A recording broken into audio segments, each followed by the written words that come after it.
अगर हम अपने आप को समझें तो हमको पता लगेगा कि हम में अच्छाई भी है और हम में बुराई भी है। जो अच्छा होता है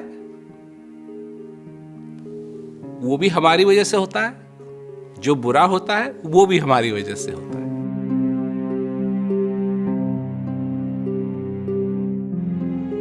प्रॉब्लम्स कई बार इंसान दूसरों पर रिलाय करता है और कई बार तो ईश्वर है, भगवान है, आस्था विश्वास सब रखिए, लेकिन अंधविश्वास में बहुत बार लोग पड़ जाया करते हैं। कई बार तो आप सड़क से गुजर रहे होते हैं, कई पैम्पलेट्स लगे होते हैं कि पल भर में इन परेशानियों से छुटकारा। लोग अंधविश्वास में पड़कर अपना नुकसान कर बैठते हैं। वो लोग कैसे समझें कि अपनी प्रॉब्लम का सोल्यूशन हमारे पास खुद है? देखिए, हम सब में एक बहुत बुरी आदत है। जब भी कुछ बुरा होता है तो वो हमारी वजह से नहीं होता है, किसी और की वजह से होता है। हमको ये समझना है, और अगर हम अपने आप को समझें तो हमको पता लगेगा कि हम में अच्छाई भी है और हम में बुराई भी है। जो अच्छा होता है वो भी हमारी वजह से होता है, जो बुरा होता है वो भी हमारी वजह से होता है। अगर हम कुछ अपने आप को सुधारें तो उस बुराई से बच सकते हैं और अच्छाई में चल सकते हैं। अंधविश्वास करने की कोई जरूरत नहीं है, क्योंकि दोनों चीजें हम में हैं। अच्छाई भी हम में है, बुराई भी हम में है। और अभी ये जो कोरोना वायरस आया है, इसके लिए लोग कोरोना वायरस को क्या कहते हैं, सारे लॉन्चन उस पे लगा रहे हैं कि ये इसकी वजह से हो रहा है, उसकी वजह से हो रहा है, उसकी वजह से हो रहा है। आप जानिए कि वो वायरस जीती जागती चीज नहीं है। वो जो वायरस है वो जीती जागती चीज नहीं है।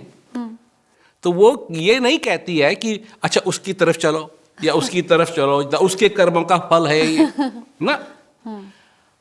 अगर हम थोड़ा सा भी ध्यान दें, मास्क पहने, हाथ धोएं, 6 फुट की दूरी रखें, तो वो वायरस हमारे तक नहीं आएगी।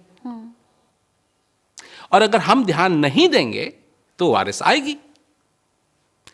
आएगी तो फिर हम दोष लगाएंगे किसको? किसी और का दोष है, हमारा दोष नहीं है।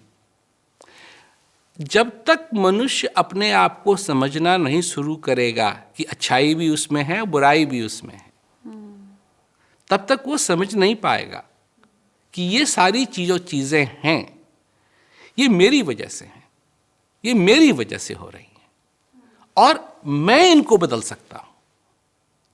क्योंकि कई लोग हैं जो देखते हैं कि वो बहुत मेहनत कर रहे हैं पर आगे नहीं बढ़ रहे हैं।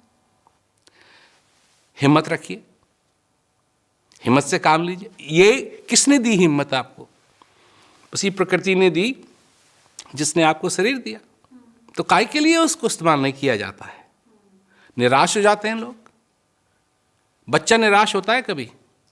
जब आप छोटे थे, आपने चलना सीखा, कितनी बार आप गिरे? जब आप गिरे तो आपने मान लिया कि हमसे नहीं होगा ना, फिर उठे, फिर चले। एक डॉक्टर मेरे को समझा रहा था कि जब बच्चा पैदा होता है तो कितनी एनर्जी उस लेता है। तो वो कह रहा था कि एक रॉकेट की तरह जो चंद्रमा तक जाए, ऐसा रॉकेट, इतना पावरफुल रॉकेट, इतनी एनर्जी उस छोटे से बच्चे को, छोटा सा बच्चा, उसको एक्सपेंड करनी पड़ती है कि वो इस संसार में प्रवेश करे। चंद मिनटों में जो उसके फेफड़े पानी से भरे हुए हैं उसको हवा से भरना है। ये कोई छोटी मोटी बात नहीं है। ये समझिए कि वो मछली के रूप में अपनी मां के पेट में था और चंद ही मिनटों में उसको ये हवा लेनी है। अगर मनुष्य ये कर सकता है उस अवस्था में,